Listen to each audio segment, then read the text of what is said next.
Sukacitalah sekarang bersuka, sekarang bersuka, sekarang bersuka, bersuka citalah.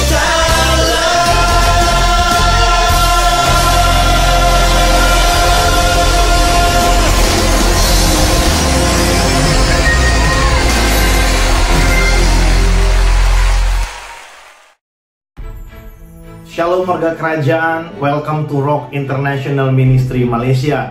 Kami senang bisa berjumpa dengan saudara melalui ibadah online ini. Di masa-masa pandemi ini kita bersyukur untuk kebaikan Tuhan. Kita masih bisa tetap beribadah dari tempat kita masing-masing, dimanapun kita berada. Saya yakin dan percaya Tuhan bertahta di atas pujian kita. Dia hadir karena dia berjanji di mana ada hati yang terbuka, bahkan 2-3 orang berkumpul di dalam rumah saudara, sama-sama memuji dan menyembah Tuhan, Tuhan ada di situ. Saudara, sebelum kita mulai ibadah kita, mari saya ajak kita bersama-sama dari manapun kita berada.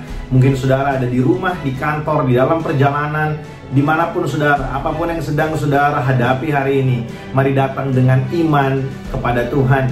Kita bersyukur karena Allah kita setia melewati segala perkara, melewati segala persoalan, bahkan di tengah-tengah keraguan kita, Tuhan ada di sana dan menyatakan kuasanya bagi setiap kita. Bapak Ibu Saudara, gereja kita mengadakan ibadah tengah minggu pada hari Rabu pukul 7 malam waktu Malaysia. Saudara bisa mengikuti melalui YouTube channel gereja kita, dan juga ada ibadah doa puasa setiap hari Sabtu pukul 12 siang. Saya mengajak setiap kita warga kerajaan dimanapun berada, mari kita membawa kehidupan kita, merendahkan diri di hadapan Tuhan. Kita berpuasa bersama-sama, kita melatih diri kita untuk beribadah kepada Tuhan, karena kita tahu apa yang kita latih, iman kita itu bermanfaat bukan hanya untuk hidup yang sekarang, tapi juga untuk hidup yang akan datang. Bagi Bapak Ibu Saudara yang ingin memberikan persembahan dan juga persembahan persepuluhan, saudara bisa memberi melalui transfer ke rekening gereja yang saat ini tertera di layar saudara.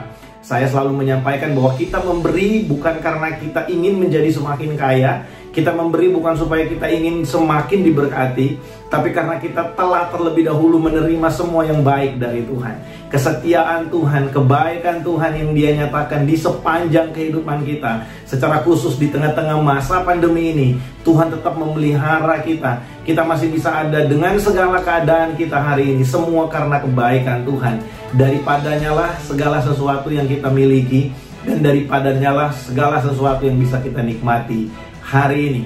Mari siapkan hati kita untuk beribadah bersama-sama dimanapun kita berada. Tuhan Yesus memberkati. Shalom warga kerajaan, selamat malam. Kita bersyukur kita kembali berjumpa dalam ibadah tengah minggu. Haleluya. Apapun yang sedang kita hadapi hari ini, saya yakin dan percaya bahwa kasih setia Tuhan tidak pernah meninggalkan kita. Mari kita datang di hadapan Tuhan dengan hati yang bersyukur, hati yang percaya bahwa Dia Allah yang hidup, Allah yang mengasihi setiap kita. Firman Tuhan berkata, tidak ada satu kuasa, baik di langit, di bumi, baik kehidupan maupun kematian, yang mampu memisahkan kita dari cinta Tuhan. Apapun yang terjadi saudara hari ini, kasih setia Tuhan tetap bersama-sama dengan setiap kita. Mari kita datang menghampiri Tuhan malam hari ini dalam pujian dan penyembahan kita. Terima kasih Tuhan, Engkau ajaib. Engkau ajaib dalam setiap kehidupan kami. Engkaulah yang kami sembah, Engkaulah yang kami tinggikan, Tuhan Yesus. Terima kasih. Ku cari wajah-Mu, temukan kasih-Mu. Kau bukan Tuhan yang jauh dariku.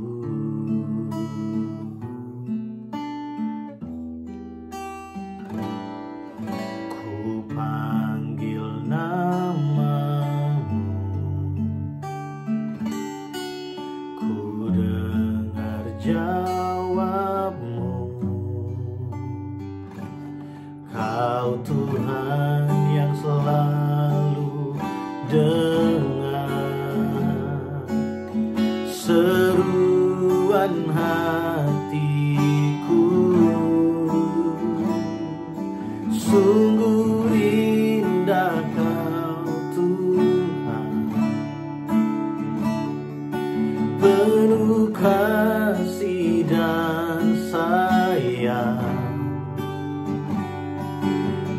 Kau tempat penghiburan bagi setiap hati yang terluka. Sungguh indah Kau Tuhan, menara perlindungan. Kau sumber kekuatan bagi semua orang yang membutuhkan.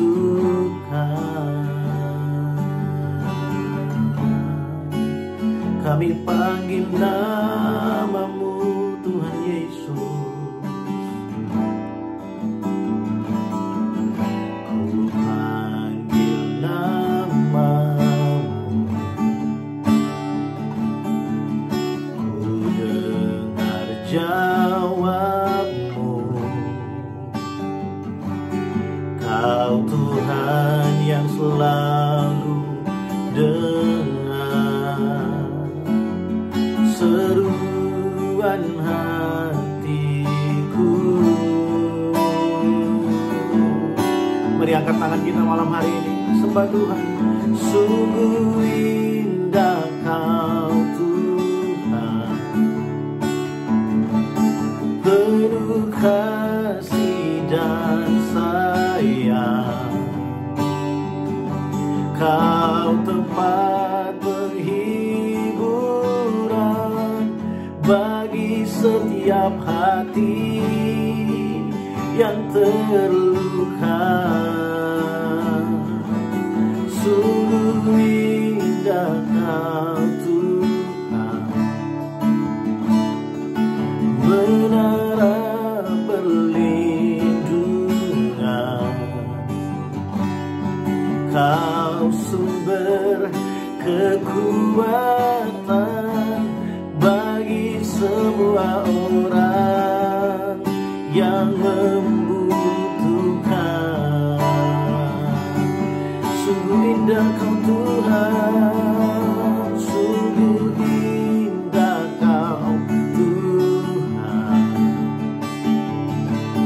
penuh kasih dan sayang. Amin Tuhan. Kau tempat penghiburan bagi setiap hati yang terluka.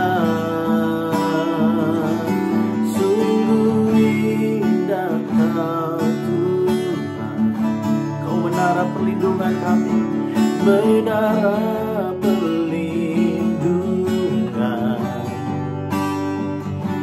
Kau sumber kekuatan bagi semua orang yang membutuhkan. Mari yang percaya, boleh sama-sama angkat tangan kita malam hari ini.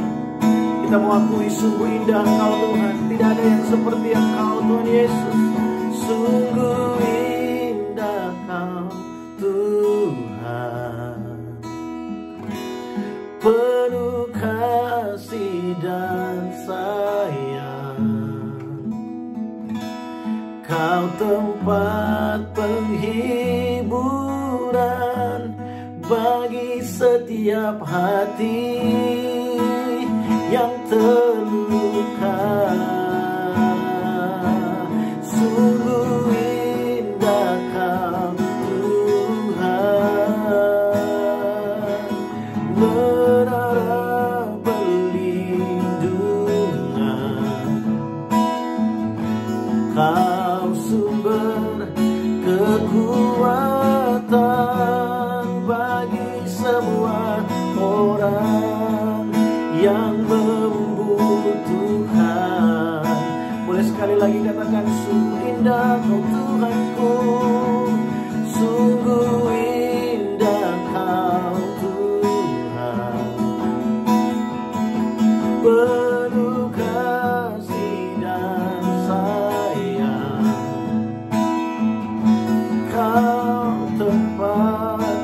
penghiburan bagi setiap hati yang terluka.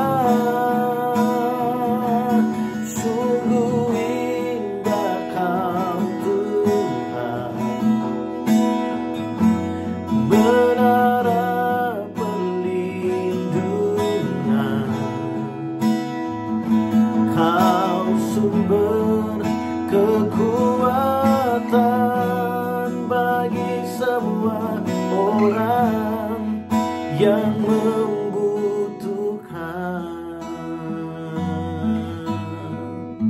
Sumber kekuatan,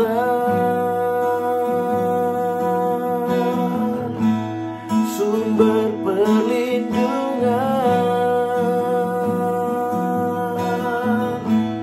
sumber segalanya bagi semua orang yang membutuhkan.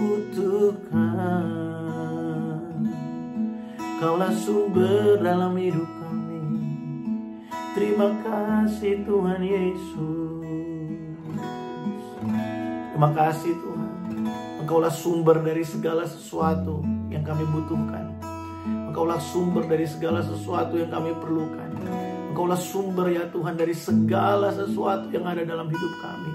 Daripada mula dan hanya bagi Engkau lah ya Tuhan segala sesuatu Tuhan di dalam kehidupan kami. Terima kasih, datanglah kerajaan-Mu dan jadilah kehendak-Mu yang sempurna dalam hidup kami seperti di sorga.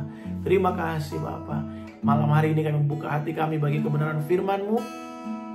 Mari Engkau memberkati setiap kami, mengurapi setiap kami Tuhan. Terpujilah nama-Mu Tuhan Yesus. Di dalam nama Tuhan Yesus kami berdoa, kami mengucap syukur, haleluya. Amin. Wow, haleluya. Saudara, Tuhanlah tempat perlindungan kita, Tuhanlah sumber kekuatan kita. Malam hari ini saya mengajak setiap kita membuka Alkitab kita sama-sama dari Roma pasal yang ke-12. Ini adalah ayat yang menjadi ayat tema kita untuk bulan ini. Bulan ini kita sedang belajar tentang satu tema, yaitu surrender to the king, atau berserah kepada sang raja. Nah, Roma pasal yang ke-12 ayat yang pertama, di sana firman Tuhan berkata, "Karena itu saudara-saudara, demi kemurahan Allah aku menasehatkan kamu supaya kamu mempersembahkan tubuhmu sebagai persembahan yang hidup, yang kudus dan yang berkenan kepada Allah. Itu adalah ibadahmu yang sejati." Saudara, firman Tuhan berkata, persembahkanlah tubuhmu kepada Allah sebagai persembahan yang hidup, yang kudus dan yang berkenan kepada Allah. Itu adalah ibadah kita yang sejati. Seringkali kalau di ibadah ya, biasanya yang berdoa persembahan itu suka bilang begini, kami akan memberikan yang terbaik. Saudara, kalau kita mengukur yang terbaik untuk Tuhan, itu hanya dari uang yang kita berikan, finansial yang kita berikan, itu bukan yang terbaik, saudara. Maaf untuk bilang ini, karena uang yang kita berikan kepada Tuhan itu adalah sisa dari apa yang kita punya, apa yang seluruhnya yang kita punya. Dan untuk memberikan itu, uang yang kita berikan, uang itu adalah benda mati. Persembahan yang terbaik itu adalah hidup kita. Persembahan yang terbaik buat Tuhan itu adalah kehidupan kita secara pribadi. Waktu kita memberikan persembahan, kita menopang pelayanan pekerjaan Tuhan. Waktu kita memberikan persembahan, kita sedang memberkati pekerjaan Tuhan. Memang Tuhan gak butuh uang. Tuhan punya alam semesta. Tapi pekerjaan Tuhan, gereja, untuk running, pelayanan dan lain sebagainya, itu butuh dana, saudara. Itu butuh finansial yang baik untuk bisa menjalankan segala aktivitas yang ada. Tapi persembahan yang terbaik itu bukanlah finansial yang kita berikan. Persembahan yang terbaik, Alkitab berkata, ayat yang kita baca tadi adalah kehidupan kita. Makanya waktu kita memberi kepada Tuhan, kalau kita sadar bahwa semua yang kita punya ini, kita sadar bahwa apa yang kita miliki hari ini dan apa yang kita butuhkan untuk kehidupan kita, semua itu berasal daripada Tuhan. Semua itu berasal daripada Tuhan Yesus, Bapa di sorga yang telah mempersiapkan segala sesuatu bagi kita, dan Dia memberikan kita jalan atau cara, metode. Dia berikan kepada kita lewat mana Dia akan memberikan itu bagi saya dan saudara. Sekali lagi, persembahan yang terbaik itu adalah kehidupan kita. Persembahkanlah kehidupan kita. Waktu kita memberikan kehidupan kita untuk dipakai bagi kerajaan Allah. Wow, itu adalah persembahan yang terbaik. Itu adalah persembahan yang hidup, kudus dan berkenan ke hadapan Allah. Saudara, biarlah ini menjadi perenungan kita. Kadangkala kita suka, dalam tanda kutip, mengecilkan makna dari persembahan yang terbaik. Ya, memang pada banyak sekali yang terjebak dengan kalimat itu ya. Kami akan memberikan yang terbaik. Iya, yang terbaik itu kehidupan kita. Waktu kita berdoa, Tuhan saya akan memberi yang terbaik. Kita memberi itu kehidupan kita yang kita berikan. Saudara, saya ingat satu kali waktu Yesus ada di bait Allah. Ini ada ceritanya ya dalam kitab Injil. Kemudian ada seorang yang miskin datang, seorang janda dikatakan. Dia memberikan persembahan. Dan itu adalah hasil tabungannya selama 1 tahun. Dia berikan. Kemudian datang orang-orang kaya. Mereka mempersembahkan banyak sekali. Mungkin lebih banyak dari apa yang diberikan oleh seorang janda ini. Kemudian Yesus bertanya kepada murid-muridnya. Siapa yang memberikan yang paling besar? Dalam bahasa aslinya yang paling besar itu juga punya pengertian yang paling baik. Siapa yang memberikan yang paling baik? Nilai yang paling baik. Ya jelas sang ibu janda ini. Kenapa? Karena dia tidak hanya memberi sekedar persembahan dalam bentuk uang, tapi dia memberikan dengan segenap hatinya. Dia memberikan dengan kehidupannya. Dia memberikan seluruh kehidupannya untuk Tuhan.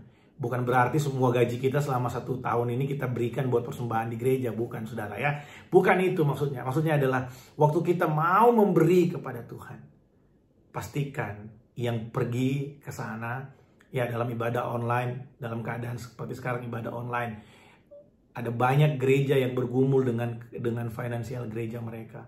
Tapi bersyukur untuk jemaat Tuhan yang luar biasa yang selalu menopang pekerjaan Tuhan, sehingga pekerjaan Tuhan ini, gereja kita tetap ada sampai hari ini. Semua karena ada orang-orang yang Tuhan pakai, memiliki hati untuk terus menabur bagi pekerjaan Tuhan di tempat ini.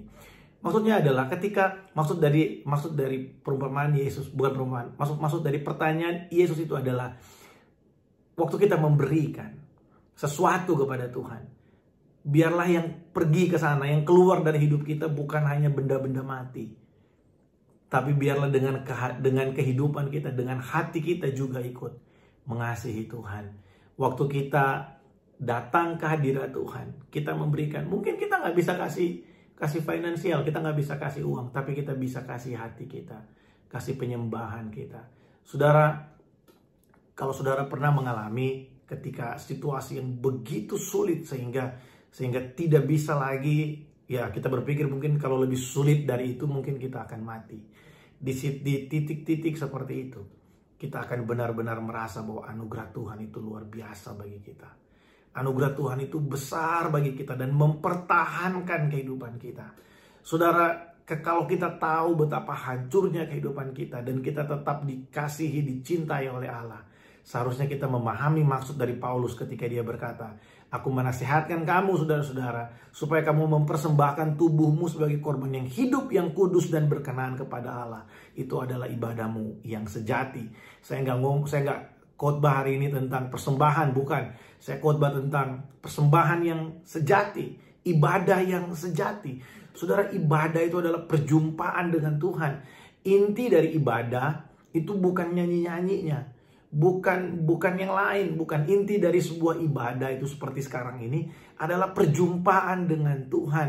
Kalau diumpamakan kue cake, saudara ya, kue cake itu bisa didekorasi begitu indah dengan ornamen-ornamen di luarnya. Saya lihat sekarang ada yang bisa bikin boneka ya, kue cake dalam bentuk boneka salju, ada yang bisa bikin rumah-rumahan ya, kue cake seperti itu. Dan itu bisa dihias begitu rupa ya. Tapi yang menjadi inti dari kue cake itu adalah rasa cake-nya yang ada di dalam. Tidak peduli seberapa indah luarnya, ketika dimakan kalau nggak enak berarti dia miss. Ada sesuatu yang salah dengan kue cake itu. Saudara, ibadah juga seperti itu. Tidak peduli seberapa indah dikemas, tapi kalau dalam ibadah itu yang menjadi tujuannya bukan perjumpaan dengan Tuhan, maka ada yang salah dengan ibadah itu. Saudara, kita mengadakan ibadah online setiap hari Minggu, setiap hari Rabu seperti ini, setiap hari Sabtu siang kita mengadakan ibadah online. Saudara, tujuan dari semuanya ini bukan untuk menambah subscriber di YouTube, bukan untuk menambah fans dari gereja kita, bukan. Tujuan dari semuanya ini adalah untuk menolong saudara, supaya saudara mengalami perjumpaan dengan Tuhan, baik itu melalui pujian penyembahan maupun melalui pemberitaan firman. Waktu firman Tuhan disampaikan, kita mendapatkan sesuatu. Kita seperti bercermin ketika kita mendengarkan firman Tuhan.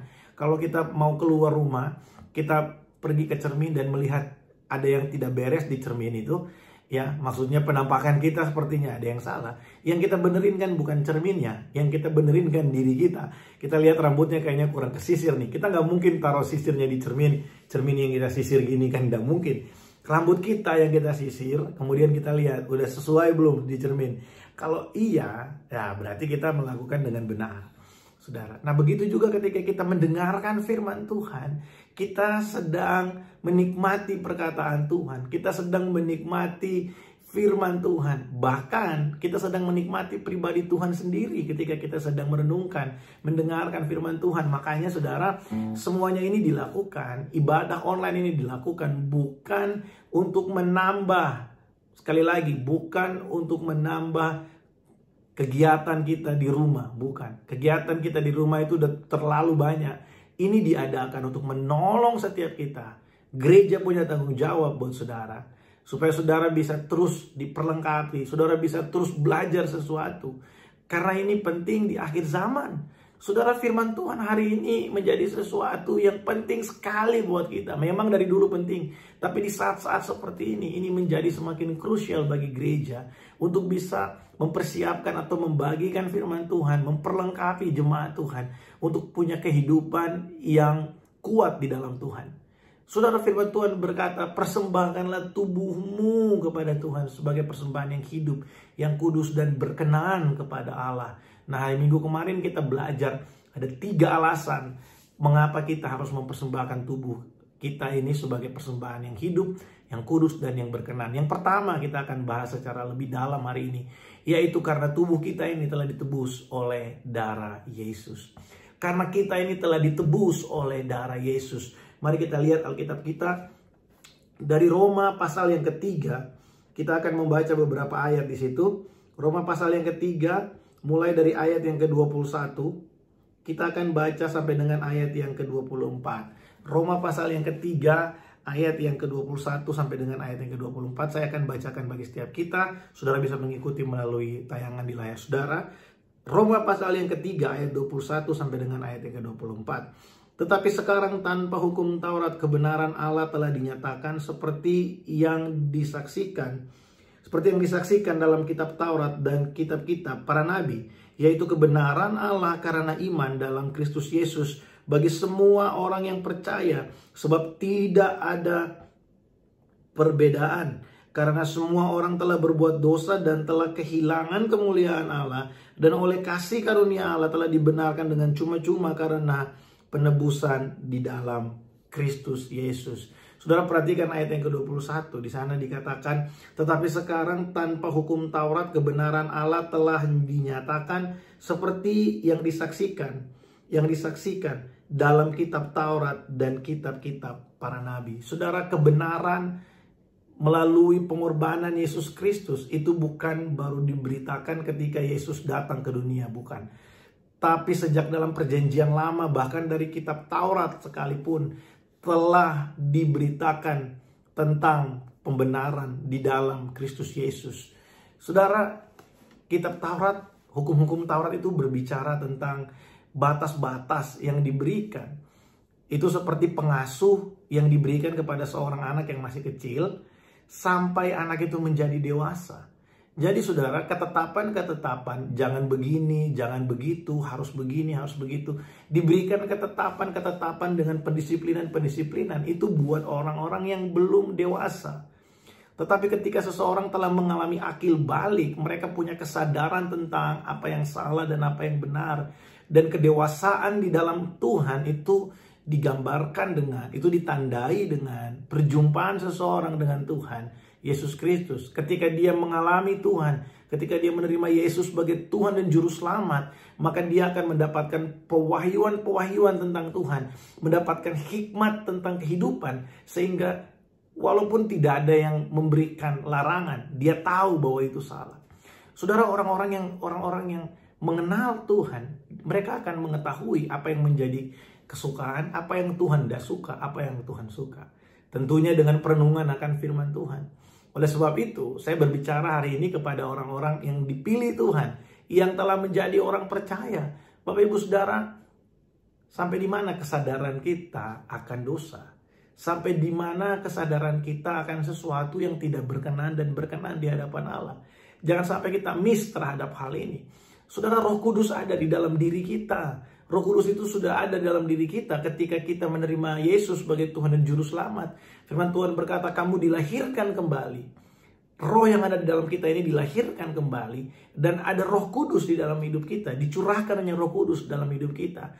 Bukan soal berbahasa roh, tapi ini soal perubahan kehidupan. Kalau kita menyadari bahwa Tuhan itu telah menebus kehidupan kita, siapa kita ini? Firman Tuhan berkata, semua manusia, semua orang telah berbuat dosa. Semua orang, tidak ada yang tidak berbuat dosa. Termasuk yang sedang berbicara di depan saudara hari ini. Ya, ini juga adalah manusia yang berdosa. Tetapi karena kasih karunia Allah, kita diselamatkan melalui pengorbanan Yesus Kristus. Saudara, karena kita ini ditebus dengan darah yang mahal.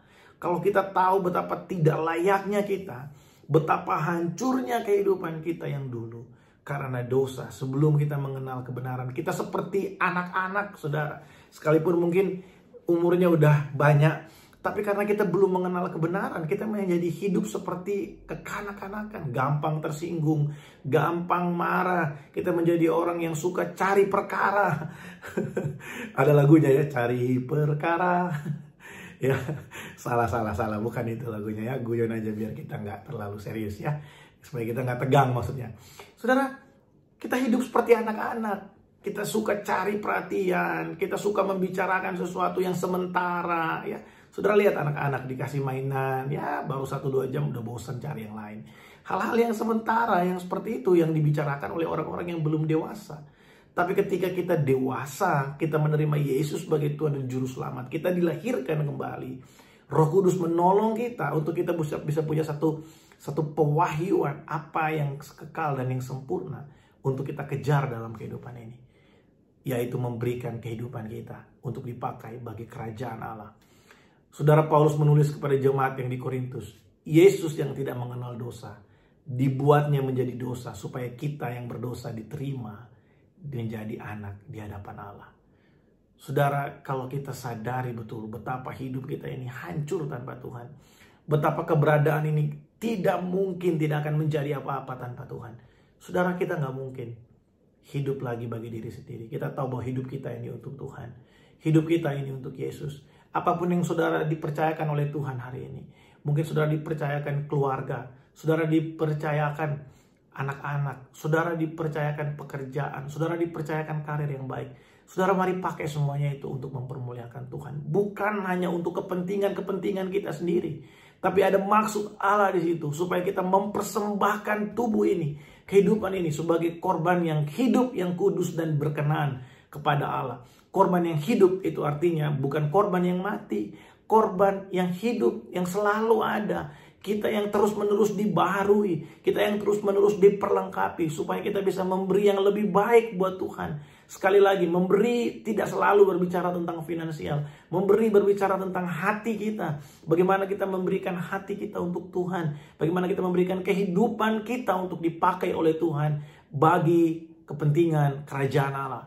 Ini penting untuk kita sadari, saudara, karena Tuhan itu memakai kita untuk perlengkapan ya kerajaan Allah di tengah-tengah dunia ini. Saya berdoa biarlah apa yang saya sampaikan hari ini menjadi kekuatan bagi setiap kita. Saudara, ibadah tengah minggu hari ini, biarlah kita menyadari betapa kita ini tidak layak seharusnya untuk menerima, menikmati semuanya ini. Kalau bukan Tuhan yang mempercayakannya bagi kita. Oleh sebab itu sudah sepantasnya untuk kita memberikan segala kemuliaan, kita memberikan segala pujian, kita mengangkat segala pengagungan kita bagi Tuhan kita Yesus Kristus. Hanya Dialah yang layak terima segala pujian, Dia yang layak terima segala sembah, Dia yang layak terima segala yang terbaik dari kehidupan kita. Saudara, mari persembahkan tubuh kita. Kalau mungkin selama ini kita pakai tubuh kita untuk melakukan hal yang cemar, kalau mungkin selama ini kita pakai tubuh kita untuk melakukan hal-hal yang kekanak-kanakan, Saudara berhenti berpikir untuk mengejar sesuatu yang sementara. Karena kita bukan anak-anak rohani lagi. Kita bukan anak-anak lagi, saudara, secara rohani. Kita ini adalah orang-orang yang sudah dewasa di dalam Tuhan. Mari pikirkan apa yang mengandung kekekalan. Waktu kita dipercayakan sesuatu, mari pikirkan apa yang bisa saya lakukan. Apa yang harus saya perbuat melalui ini untuk kerajaan Allah yang adalah kekal itu. Bukan lagi berpikir apa yang bisa saya raup sebanyak mungkin, bukan. Mari kita pikir supaya kehidupan kita ini berguna bagi kerajaan Allah. Dan lewat kehidupan kita ini, nama Tuhan Yesus dipermuliakan. Mari kita berdoa. Tuhan, terima kasih untuk malam hari ini. Kami bersyukur untuk kasih setiamu. Kami bersyukur untuk kebaikanmu. Terima kasih karena Engkau berbicara bagi setiap kami. Terima kasih karena Engkau menguatkan setiap kami. Terima kasih karena Engkau ada bagi kami. Kami bersyukur Tuhan. Datanglah kerajaan-Mu ya Tuhan Yesus. Dan jadilah kehendak-Mu yang sempurna di dalam kehidupan kami seperti di sorga. Kami tinggikan Engkau Tuhan. Kami sembah Engkau Tuhan. Tidak ada Allah lain di bumi dan di sorga yang kami sembah selain Engkau. Kaulah pusat pujian kami, Kaulah pusat penyembahan kami. Terima kasih Tuhan, terima kasih. Kami tinggikan Engkau, kami agungkan Engkau Tuhan. Berkati umat-Mu dimanapun berada yang mengikuti ibadah malam hari ini. Mereka yang memberikan persembahan, mungkin itu persembahan syukur, bahkan mereka yang memberikan persembahan persepuluhan, mengembalikan milik Tuhan. Engkau memberkati ya Tuhan. Engkau yang membuat mereka berhasil. Daripada mula datang segala sesuatu yang mereka perlukan. Bahkan semua yang umat-Mu butuhkan Tuhan hari-hari ini. Kesehatan, kekuatan, perlindungan Tuhan menjadi bagian umat-Mu. Di dalam nama Tuhan Yesus, kami akan mengakhiri ibadah kami pada malam hari ini. Kasih, damai sejahtera, perlindungan, sukacita yang sejati.